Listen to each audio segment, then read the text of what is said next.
എൻ്റെ ഈ ഒരു ബോംബെ എം.ടെക് കാലത്തിന് മുൻപും പിൻപും ഞാൻ അധ്യാപകനായിരുന്നു. അപ്പോൾ എം.ടെക് ചെയ്യാനായിട്ട് ബോംബെയിലെത്തിയ ആ ഒരു കാലഘട്ടത്തിലാണ് ജീവിതത്തിലെ ഒരു വലിയ ചോദ്യം ഇങ്ങനെ വന്നത്. ജീവിതം കൊണ്ട് ചെയ്യാൻ പറ്റുന്ന ഏറ്റവും നല്ല കാര്യം ഏതാണ്? അപ്പോൾ ആ ഒരു ചോദ്യത്തിന് അന്ന് എൻ്റെ മനസ്സിൽ വളരെ വ്യക്തമായ ഉത്തരവുണ്ടായിരുന്നു. അത് ജീവിതം ദൈവത്തിന് വേണ്ടി തന്നെ കൊടുക്കുകയാണ്.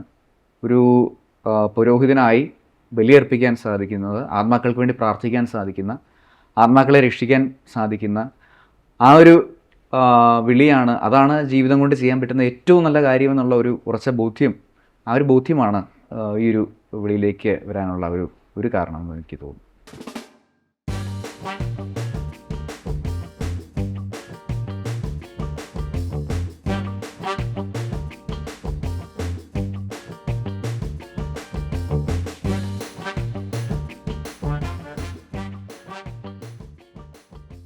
അച്ഛൻ്റെ ദൈവവിളിയെക്കുറിച്ച് വളരെ വ്യക്തമായ ഒരു ധാരണ ഞങ്ങൾക്ക് നൽകി.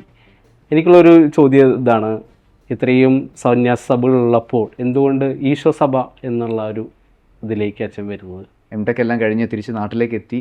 ഒരു വർഷക്കാലം ഡിസേൺമെൻറ്റിന് വേണ്ടി തന്നെ ജോലി ചെയ്യുന്നുണ്ടായിരുന്നു. അതേസമയം ഡിസേൺമെൻറ്റിന് വേണ്ടി മാറ്റിവെച്ചു. അപ്പോൾ പല സഭകളെക്കുറിച്ച് പഠിക്കാനുള്ള ഒരു സമയവും പല സഭകളിലുള്ള അച്ഛന്മാരുമായിട്ട് ഇൻട്രാക്ട് ചെയ്യാനും ചില സമൂഹങ്ങളിലൊക്കെ അല്പനാൾ താമസിക്കാനുള്ള ഒരു അവസരമൊക്കെ കിട്ടി. അപ്പോൾ ഏറ്റവും അവസാനമാണ് ഈശോ സഭ എന്ന് പറയുന്നത് സഭയെക്കുറിച്ച് എൻ്റെ ഉള്ള ഒരു അറിവ് എൻ്റെ മുമ്പിലേക്ക് വന്നത്. ഇഗ്നേഷ്യസ് ലോയോളയെക്കുറിച്ചും ഫ്രാൻസിസ് സേവ്യറിനെക്കുറിച്ചുമൊക്കെ മുൻപേ കേട്ടിട്ടുണ്ടെങ്കിലും ഒരു സന്യാസ ജീവിതം ജീവിക്കുമ്പോൾ അല്ലെ സന്യാസ പൗരോഹിത്യം ജീവിക്കുമ്പോൾ ഈശോ സഭ എന്നുള്ളൊരു ചിന്ത അവസാനമാണ് എൻ്റെ മനസ്സിലേക്ക് കടന്നു വന്നത്. അപ്പോൾ അന്ന് എൻ്റെ ഒരുപക്ഷെ ഒരു സ്വഭാവവുമായിട്ട് ചേർന്ന് പോകുന്നതും അല്ലെങ്കിൽ എൻ്റെ ഹൃദയത്തിൽ എനിക്ക് ദൈവം തോന്നിപ്പിച്ച ഒരു ആഗ്രഹവും അതിൽ ഈശോ സഭയിലുള്ള കുറച്ച് ഗുണങ്ങളും തമ്മിൽ ഒരു ചേർച്ചയും ഒക്കെ തോന്നി. ഒന്നാമതായി തന്നെ ചരിത്രം പരിശോധിച്ചു കഴിഞ്ഞാൽ ഈശോ സഭ ഓരോ കാലഘട്ടത്തിന് അനുയോജ്യമായ രീതിയിൽ വിശ്വാസത്തെ ഒരേ സമയം വളരെ ആഴത്തിൽ വിശ്വസ്തത പുലർത്തുകയും അത് ഓരോ കാലത്തിന് അനുയോജ്യമായ രീതിയിൽ എങ്ങനെ അന്ന് ലോകത്തിന് വിശ്വാസം അവതരിപ്പിക്കാൻ സാധിക്കുകയും ചെയ്യുമെന്നുള്ള ഒരു ചിന്ത. രണ്ടാമത്തെ ഒരു കാര്യം, ഈശോ സഭയുടെ മുൻ ജനറലായിരുന്ന ഒരു പെദ്രോ അരൂപ്പെ എന്ന് പറയുന്ന ഒരു അച്ഛനുണ്ട്. അപ്പോൾ അച്ഛൻ ഈ വൊക്കേഷൻസിനെ കുറിച്ചുള്ളൊരു പറയുമ്പോൾ അച്ഛൻ പറയുന്നൊരു കാര്യമുണ്ട്, കത്തോലിക്ക സഭയോട് അമ്മയെപ്പോലെ സ്നേഹം തോന്നുന്നില്ലെങ്കിൽ ഒരിക്കലും വിശ്വസഭക്കാരനാകാൻ വരരുത് എന്ന് അദ്ദേഹം പറയുന്നുണ്ട്. അപ്പോൾ അതെന്നെ വല്ലാണ്ട് ആകർഷിച്ചു. മൂന്നാമത്തെ ഒരു കാര്യം എന്ന് വെച്ച് കഴിഞ്ഞാൽ ഈശോസഭ ഒരു ആഗോള സഭയാണ്, 120ഓളം രാജ്യങ്ങളിലുണ്ട്. അപ്പോൾ ഒരു കത്തോലിക്ക സഭ സാർവത്രികമാണ്, ലോകം മുഴുവൻ വ്യാപിച്ച് കിടക്കുന്നതാണ്. അതുപോലെ തന്നെ ലോകം മുഴുവൻ വ്യാപിച്ച് കിടക്കുന്ന ഒരു സഭയിൽ അംഗമാകണം എന്നുള്ളൊരു ശക്തമായ ആഗ്രഹം കൂടി ഉണ്ടായിരുന്നു. അപ്പോൾ അത് ഈശോസഭ അതിന് വളരെ യോജിച്ചതാണെന്ന് എനിക്ക് തോന്നി. ഇനിയും കാരണങ്ങളുണ്ട്, പക്ഷേ പ്രധാനപ്പെട്ട ഈ 3 കാരണങ്ങളാണ് എന്നെ ഈശോസഭയിലേക്ക് പ്രത്യേകമായിട്ട് ആ കാലഘട്ടത്തിൽ ആകർഷിച്ചത്.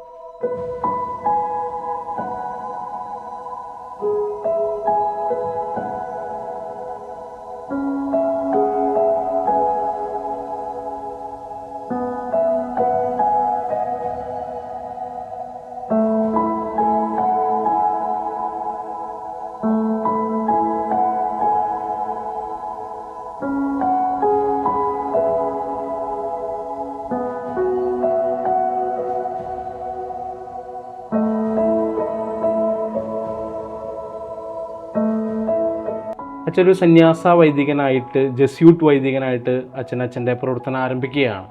ഈ അവസരത്തിൽ ഈ സന്യാസ പൗരോഹിത്യത്തെക്കുറിച്ചുള്ള അച്ഛൻ്റെ സ്വപ്നങ്ങൾ എന്തൊക്കെയാണ്? ഈ പട്ടത്തിന് വേണ്ടി ഒരുങ്ങിക്കൊണ്ടിരിക്കുന്ന സമയത്ത് എൻ്റെ ഒരു ധ്യാനഗുരു എനിക്കൊരു ചിന്ത തന്നു. അത് അമേരിക്കയിലുള്ള ഒരു ബിഷപ്പിൻ്റെ, ഒരു കെൻ ന്യൂട്ടനർ എന്ന് പറയുന്ന ഒരു ബിഷപ്പിൻ്റെ ചിന്തയാണ്. Prophets of a future not of our own എന്ന് പറയുന്ന ഒരു ചിന്ത.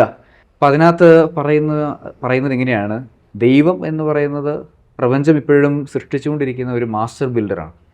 അപ്പോൾ ദൈവത്തിൻ്റെ ഈ പ്രപഞ്ചത്തെക്കുറിച്ചുള്ള ആത്യന്തികമായ സ്വപ്നം എന്താണെന്ന് നമുക്ക് അറിഞ്ഞുകൂടാ.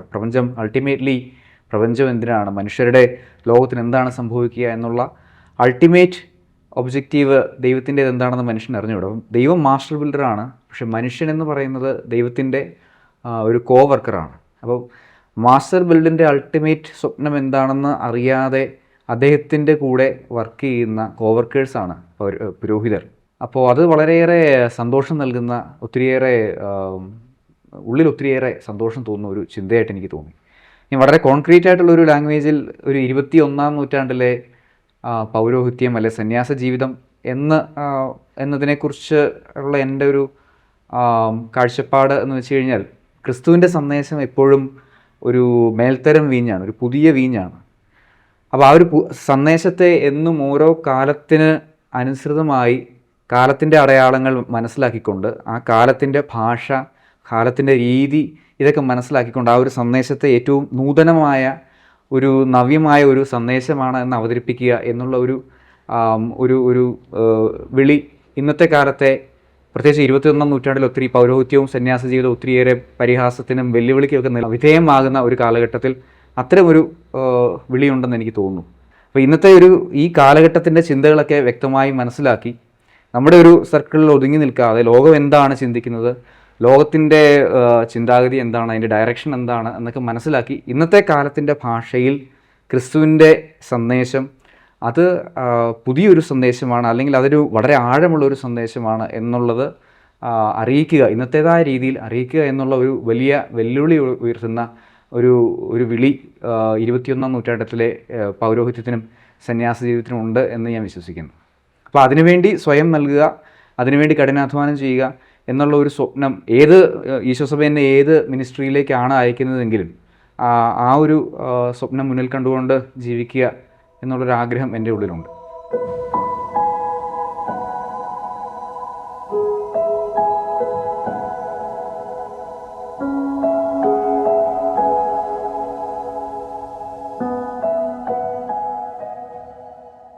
പഠിക്കാനൊക്കെ നമ്മൾ LKG ചേർത്ത് മുതൽ, സൺഡേ സ്കൂളിൽ ചേർത്ത് മുതൽ പുള്ളി തന്നെ പഠിച്ചോളൂ, നമ്മളൊന്നും പറഞ്ഞു കൊടുക്കണ്ട. പഠിത്തം തുടങ്ങിയ മുതൽ പിന്നെ എപ്പോഴും ബൈബിൾ വായന എന്നുള്ളൊരു ശീലമാണ്. നമ്മൾ പറഞ്ഞാലും പറഞ്ഞില്ലെങ്കിലും ബൈബിൾ ഏത് നേരവും ബൈബിൾ രാത്രിയിലൊക്കെ ഇരുന്ന് ബൈബിൾ വായിക്കും. അതെപ്പോഴും ഒരു മാർക്കർ കാണും, അതുകൊണ്ട് അണ്ടർലൈൻ ചെയ്ത്. പിന്നെ ഞാൻ നോക്കുമ്പോഴാണ് ബൈബിളായിരുന്നെന്നോ അതിനകത്ത് എന്തൊക്കെയാണ് മാർക്ക് ചെയ്തിരിക്കുന്നത് ഞാൻ നോക്കുന്നത്. അത് അങ്ങ് പാട്ടത്തിന് അല്ലെങ്കിൽ വീട്ടിൽ നിന്ന് പോകുന്നവരെയേ ആ ഒരു സ്വഭാവം ഉണ്ടായിരുന്നു. ബൈബിൾ ക്വിസിനൊക്കെ എപ്പോഴും ഫസ്റ്റ്, സൺഡേ സ്കൂളിൽ എപ്പോഴും ഫസ്റ്റ്, പിന്നെ പ്രസംഗത്തിനൊക്കെ ഫസ്റ്റ്, അങ്ങനെ വളരെ ആക്റ്റീവായിട്ട് പോയി. SLCക്ക് എനിക്ക് തോന്നുന്നവന് നെടുകുന്നം പഞ്ചായത്തിൽ ഫസ്റ്റായിരുന്നു. മേളിലോട്ടുള്ള പഠിത്തത്തിനും വളരെ എല്ലാത്തിനും ഫസ്റ്റ് എന്ന രീതിയിൽ തന്നെ മുന്നോട്ട് പോയിരുന്നു. ഒരു വലിയ കോച്ചിങ്ങും ഒന്നും കൊടുത്തിട്ടില്ല, ഞങ്ങൾക്ക് യാതൊരു ബുദ്ധിമുട്ടും ഉണ്ടായിട്ടില്ല.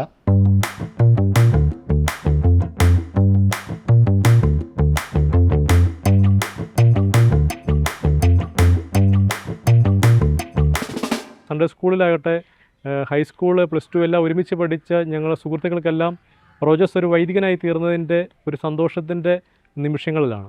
അതുപോലെ ഞങ്ങളുടെ കൂട്ടത്തിൽ ഏറ്റവും നല്ലതുപോലെ പഠിക്കുന്ന ഒരു വ്യക്തി കൂടിയായിരുന്നു റോജസ്. ടീച്ചർമാർക്കൊക്കെ വളരെ ഇഷ്ടപ്പെട്ട ഒരു വിദ്യാർത്ഥി കൂടിയായിരുന്നു. ഞങ്ങളൊക്കെ ബാക്ക് ബെഞ്ചേഴ്സ് ആയിരുന്നു. അപ്പോൾ റോജസ് എപ്പോഴും ഫ്രണ്ട് ബെഞ്ചിലാണ് ഇരിക്കുന്നത്. നല്ലതുപോലെ പഠിക്കുന്ന കുട്ടിയായതുകൊണ്ട് തന്നെ ഞങ്ങളെപ്പോഴും ഡിപ്പെൻഡ് ചെയ്യുന്ന ഒരാളായിരുന്നു റോജസ്. നമുക്ക് വ്യക്തമായിട്ട് മനസ്സിലാകുന്ന രീതിയിൽ ഓരോ കാര്യങ്ങൾ, ഇപ്പോൾ ഹോംവർക്കൊക്കെ ആണെങ്കിൽ നമ്മൾ ചിലപ്പോൾ അത് ചെയ്യാതൊക്കെ പോകുമെങ്കിലും പിറ്റേ ദിവസം രാവിലെ സ്കൂളിൽ ചെല്ലുമ്പോഴാണ് ഇക്കാര്യങ്ങളൊക്കെ ഞങ്ങൾ ഓർക്കുന്നത്. അപ്പോൾ പെട്ടെന്ന് റോജസിൻ്റെ അടുത്ത് പറയും, റോജസിനോട് ചോദിച്ച് റോജസ് അത് കൃത്യമായിട്ട് പറഞ്ഞു തരും, എങ്ങനെയാണ് നമുക്ക് മനസ്സിലാകുന്ന രീതിയിൽ ഈ കാര്യങ്ങളൊക്കെ പറഞ്ഞ് തന്നിരുന്ന ഞങ്ങൾക്ക് എപ്പോഴും ഓർമ്മയിൽ നിൽക്കുന്ന ഒരാളാണ് റോജസ്. ഇത്രയും വയസ്സ് 25-26 എന്നാൽ ഒരു IIT MTech കഴിഞ്ഞ് വരുമ്പോഴത്തേക്കും ഒരു വിവാഹം നടത്തണം, ആ ഒരു പ്ലാനായിരുന്നു എൻ്റെ മനസ്സിൽ. അപ്പോൾ പലരും നമ്മളെ അറിയാവുന്ന അച്ഛന്മാർ വരെ ഓരോ പ്രപ്പോസൽ ഓരോന്ന് പറയാൻ തുടങ്ങി. അപ്പോൾ നമുക്കൊന്നും പഠിത്തം കഴിയട്ടെ എന്നുള്ള രീതിയിലായിരുന്നു എനിക്ക്. അപ്പോൾ ഞാനെന്നത് മോനോട് പറഞ്ഞു, IITയിലായിരിക്കും ബോംബെയിലായിരിക്കും മോനെ, ഇവിടുന്ന് വരുമ്പോഴത്തേക്ക് നമുക്കൊരു കല്യാണമൊക്കെ നമുക്ക് നോക്കണം, ഇനിയിപ്പോൾ നമുക്ക് വെച്ച് നീട്ടണ്ട എന്നൊക്കെ പറഞ്ഞു. അപ്പോൾ എന്നോടൊരു മറുപടിയും പറഞ്ഞില്ല. എൻ്റെ ചേച്ചി കന്യാസ്ത്രീയെ വിളിച്ച് അന്നേരം തന്നെ പറഞ്ഞു, മമ്മി എന്തൊക്കെയോ പ്ലാൻ ചെയ്യുന്നുണ്ട്, അതുകൊണ്ട് മമ്മിയോട് പറഞ്ഞാൽ ഞാൻ ആ ലൈനിലില്ല, ഞാൻ ഇതുപോലെ അച്ഛനാകാൻ പോകാമെന്ന് പറഞ്ഞു. ചേച്ചി എന്നെ വിളിച്ച് പറഞ്ഞു. എനിക്കതൊരു ഷോക്കായി. കാരണം ചേച്ചി പറഞ്ഞു കഴിഞ്ഞപ്പം ഒന്നും എനിക്ക് പറയാൻ തോന്നിയില്ല. ഞാൻ ഫോൺ കട്ട് ചെയ്തു.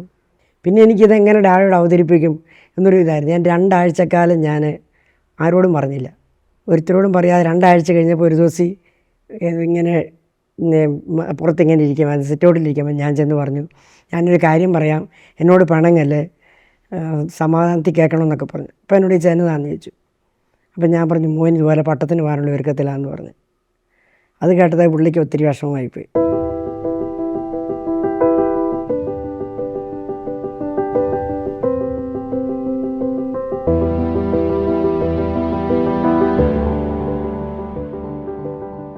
ആദ്യമായിട്ടൊരു വലിയ സങ്കടം തോന്നി.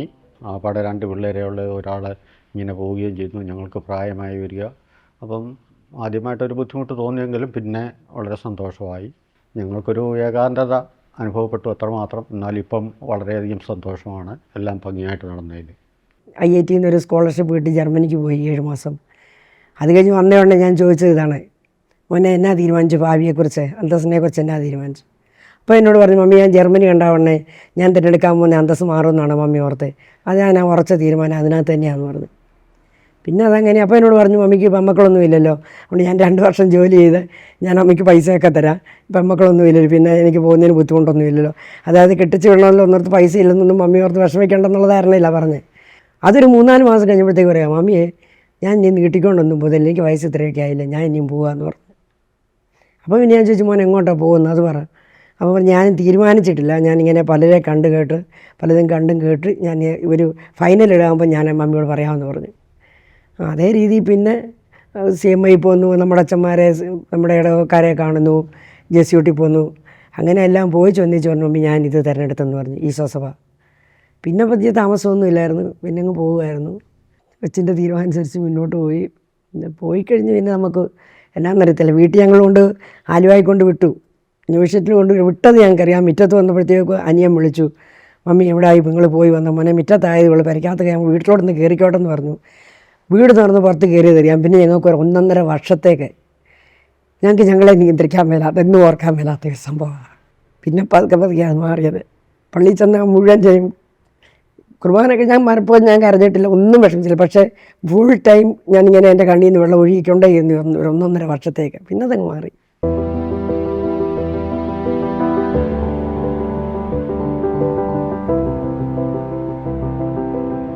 അന്ന് പുത്തൻ കുർബാന അർപ്പിക്കുമ്പോൾ പട്ടം കിട്ടി, പിതാവ് മുടിയൊക്കെ മുറിച്ച് പട്ടം കിട്ടി ആ ലോകം കൊടുത്തപ്പോഴത്തേക്ക് ഞാൻ എൻ്റെ ആടെ നോക്കി വെച്ച് പറഞ്ഞു, നമ്മുടെ മോൻ പട്ടം കിട്ടി, ഞങ്ങളത് കണ്ടില്ലേ. അതൊരു ഭയങ്കര ഒരു സന്തോഷമായിരുന്നു. കാരണം ഇതിനു വേണ്ടി മാത്രം വെയിറ്റ് ചെയ്യായിരുന്നു ഈ ഒരു 10 വർഷം. ആദ്യത്തെ ആ ബുദ്ധിമുട്ടെല്ലാം മാറി ഈ ഒരെണ്ണത്തിനായിട്ട് ഞങ്ങളെ കാത്തിരുന്നു.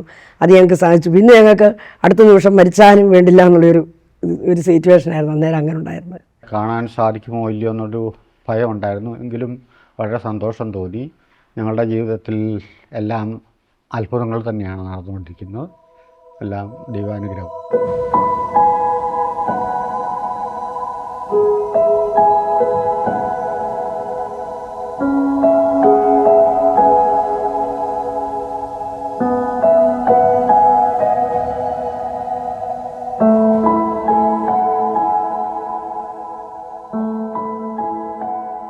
ചങ്ങനാശ്ശേരി അതിരൂപതയുടെ നെടുമണ്ണി ഇടവകയെ സംബന്ധിച്ചിടത്തോളം വലിയൊരു ദൈവനിയോഗത്തിന് സാക്ഷിയായി നിൽക്കുന്ന ഒരു അവസരത്തിൽ എങ്ങനെയാണ് ഈ ഒരു നമ്മുടെ അച്ഛൻ്റെ ഒരു പട്ടത്തിന് വേണ്ടി എത്രമാത്രം ആത്മീയമായി ഭൗതികമായിട്ട് ഒരുങ്ങി ഇടവക എന്ന രീതിയിൽ? ഇടവക ആണ് ഈ പരിപാടി മുഴുവൻ നടത്തുക. സഭയ്ക്ക് കൊടുക്കുന്നത് ഇടവകയാണ്, ഇടവക വഴിയാണ്. അപ്പോൾ ഇടവകയിലെ എല്ലാവരും പങ്കുചേർന്ന് എല്ലാവരും ഒത്തൊരുമിച്ച് അവരുടെ പുത്രനെ പിതാവിന് സമർപ്പിക്കുന്നു, സഭയ്ക്കും സമർപ്പിക്കുക എന്നതായിരുന്നു ഞങ്ങളുടെ നിയോഗം. അത് ഞങ്ങളെല്ലാവരും കൂടി ഒരുമിച്ച് നടത്തി. അങ്ങനെയാണ് ആ ഒരു സങ്കല്പത്തിൻ്റെ പിന്നാമ്പുറത്താണ് കാര്യങ്ങളെല്ലാം നടന്നത്. വളരെ പക്വമായ ഒരു സമയത്തെടുത്ത ഒരു തീരുമാനം, അതിൻ്റെ പൂർത്തീകരണം ഇപ്പോൾ സംഭവിക്കുമ്പോൾ നമ്മുടെ അച്ഛനിൽ കണ്ടിട്ടുള്ള ഏറ്റവും നല്ലൊരു ക്വാളിറ്റി എന്താണെന്ന് അച്ഛനൊന്ന് പറയാം? ജെസ്യൂട്ടുകളുടെ മുഖമുദ്ര എന്ന് പറയുന്നത് ഉന്നതമായ ചിന്തയും ലളിതമായ ജീവിതവും. അച്ഛനിവിടെ വന്നപ്പോഴും പറഞ്ഞ അച്ഛാ പട്ടൻ ലളിതമായിട്ട് നടത്തി തരണം, ലളിതമായി നടത്തി തരണം, ആഡംബരങ്ങളൊന്നും ഒഴിവാക്കണമെന്നില്ല, സാധിക്കുന്നിടത്തോളം. അത് മാത്രമേ എനിക്ക് അച്ഛനോട് പറയാനുള്ളൂ. അപ്പം അതാ ചിന്തയുടെ അസൽ ജെസ്യൂട്ട് ചിന്തയുടെ ഒരു പതിപ്പാണ്. ഉന്നതമായ ചിന്ത, വളരെ ലളിതമായ ജീവിതം. അത് അച്ഛൻ ആദ്യമായിട്ട് തന്നെ ഞാൻ മനസ്സിലാക്കിയിരുന്നു, അച്ഛനിൽ അത് ഉണ്ടായിരുന്നു. അപ്പോൾ അങ്ങനെയുള്ള ഒരു വ്യക്തിത്വമാണ്, സഭയ്ക്ക് വളരെയേറെ പ്രതീക്ഷ നൽകുന്ന ഒരു വ്യക്തിത്വമാണ്. ഏതെങ്കിലും തരത്തിൽ എവിടെയെങ്കിലുമൊക്കെ നമുക്ക് ദൈവത്തിൽ അദ്ദേഹത്തിൻ്റെ ഭാവിയെപ്പറ്റി നമുക്ക് കേൾക്കാം എന്നുള്ളത് തീർച്ചയാണ്. റോജസ് അച്ഛൻ്റെ തിരുപ്പട്ടത്തിലൂടെ ഇനി ഒരുപാട് ദൈവവിളികൾ ഉണ്ടാകാൻ ഈ ഇടവകയിൽ നിന്നുണ്ടാകട്ടെ എന്ന് ആശംസിക്കുന്നു, പ്രാർത്ഥിക്കുന്നു. താങ്ക് യു അച്ഛാ.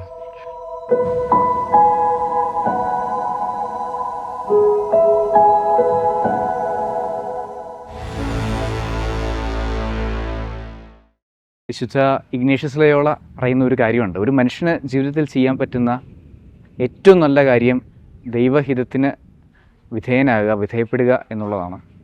അതുതന്നെയാണ് ഒരു പുരോഹിതനും ചെയ്യാൻ പറ്റുന്ന ഏറ്റവും നല്ല കാര്യമെന്ന് ഞാൻ വിശ്വസിക്കുന്നു. ദൈവഹിതത്തിന്, ദൈവത്തിൻ്റെ സ്വപ്നത്തിന് പൂർണ്ണമായും തലചായ്ച്ചു കൊടുക്കുക. ദൈവഹിതത്തിന് ആവുക എന്നതുകൊണ്ട് നമ്മൾ കയ്യും കെട്ടിയിരിക്കുക എന്നുള്ളതല്ല അതിൻ്റെ അർത്ഥം. കാലത്തിൻ്റെ അടയാളങ്ങൾ ശ്രദ്ധിച്ച് കണ്ട് ദൈവാത്മാവിനോട് ആലോചന ചോദിച്ച് സത്യത്തിന് സാക്ഷികളായി ജീവിക്കുക.